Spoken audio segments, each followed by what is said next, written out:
Before we start the video, it's me, Prince Bally. I'm back. And we're going to be talking about how I almost got the V. Yo, y'all got to stay tuned. Like and subscribe for more. All right, peace.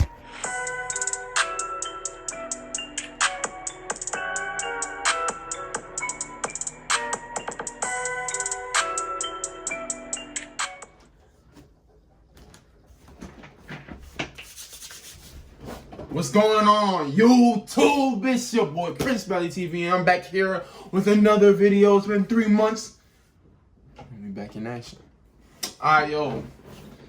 There's been a lot of stuff that went on for these past 3 months. I didn't want to take a break, but shit happened, bro. Like, shit happened. And I had to take time to spend with my family and shit. But now I'm back on that grind, and I have a story time for y'all for my first time coming back.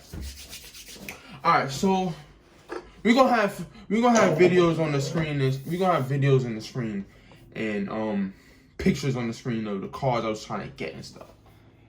And I almost got it, but unfortunately I couldn't get it, bro.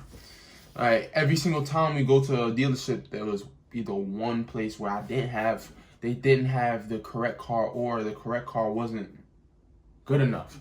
There was always something wrong with it. So we're going to go through the first story. The first story was the 2007 BMW 335.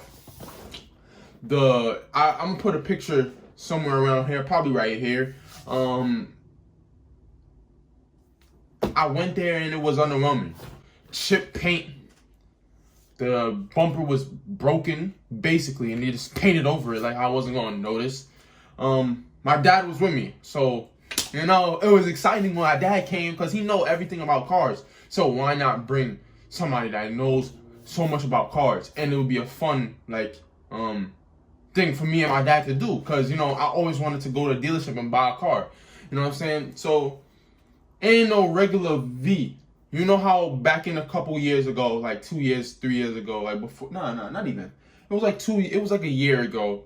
Like when COVID just started, or the C word. I'm not trying to get demonetized. I'm kidding. But when COVID just started, I was trying to get into the car scene, but my Nissan Altima ain't up for that. Ain't up for the speeds and whatever they be doing. So I was like, yo, let me get a BMW 335i. That's the car that I was going for. 2007.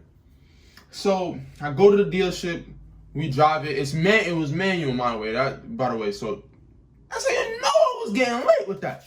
But my dad said, oh, clutch bad. They wanted $9,000 for it. It was trash. Like, I'm not paying no $9,000 for that. And then when we went into the car, all the stuff was falling down and stuff. It was like, yo, bro, $7,000, take it or leave it, bro. We ain't doing no more than that. No more than that, bro. $7,000, take it or leave it. Because we got to do a whole bunch of servicing. They was like, nah, it's hard stuff. So we left. And one mistake that I forgot to tell y'all is do not come in with like an expensive car, because they're going to be hard stuck every time. We came in with my dad's BMW X6M. I did a review on it about a couple months ago. Like, they ain't gonna budge you. You balling like that? Come on, like, you know it for a fact. So then we went to another dealership on the strip. It's a beautiful 4 Series, beautiful 3 Series, and then there was this other one that was coming that was black on black that I was looking for. So the first car, 4 Series, it was an inline 4. I don't like inline 4s at all because I have an inline 4 now, and when you blast the AC and when you put the pedal to the metal, you ain't getting no power. So that was one thing. The second thing, it was a 335 IS, but it was a convertible.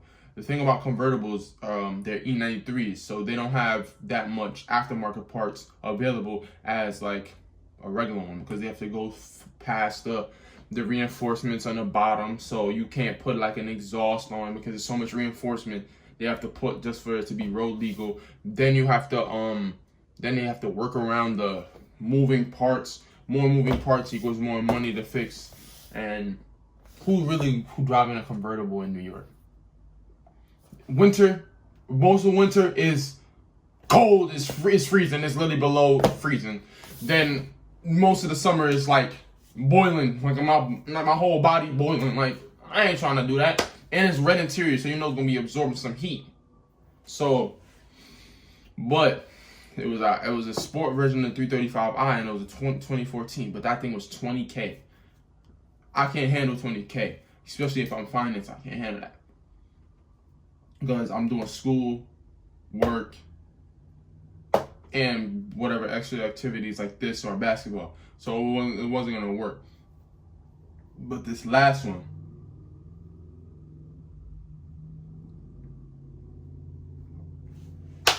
well, the second to last one, I wanted it. I was in there. I wanted it badly. So I was like, you know what? We're gonna wait for it. 2 days later, I called them. They like, yo, you can come in. I'm like, yeah, let's get this.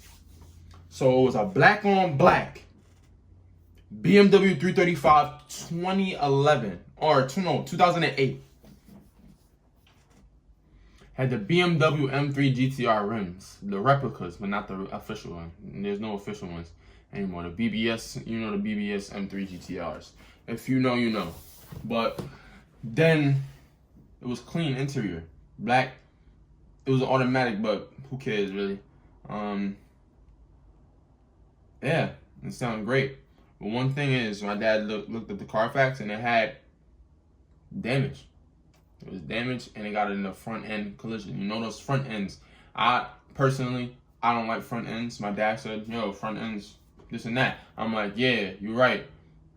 Because common sense, the engine in the front, if you hit it anyway, yeah, there's safety protection, but pressure on the engine, even the slightest, can mess up the whole thing. You have to fix 1,000 things before it's corrected. And even if you fix 1,000 things that is corrected, you're already deep in a money pit. So, unfortunately, we didn't get that.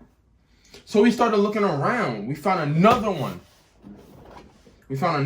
But this was like 2 days after.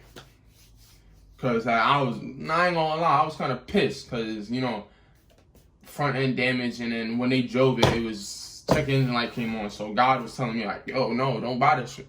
Get you a good one. So then we found a 2011 BMW 335 IES coupe. Perfect. Red interior, had the tints and carbon fiber all around. I'm like, yo. And they wanted 14 for it. I'm like, yo, that's $4,000 over budget, but I'll take it. So we called the dealership. We like, yo, me want the car. They're like, all right. I was like, yo, can I come to see it today? They're like, yeah, we get this on now. All right. So we drive 40 minutes to Lodi, New Jersey. I remember everything about this shit. Lodi, New Jersey, Project One Expo. Like, come on, bro. Project One Auto Expo, boy. Like, I remember the whole thing. We get there, we talk to this lady, Karen. But we talked to the lady. She like, oh, we sold that one.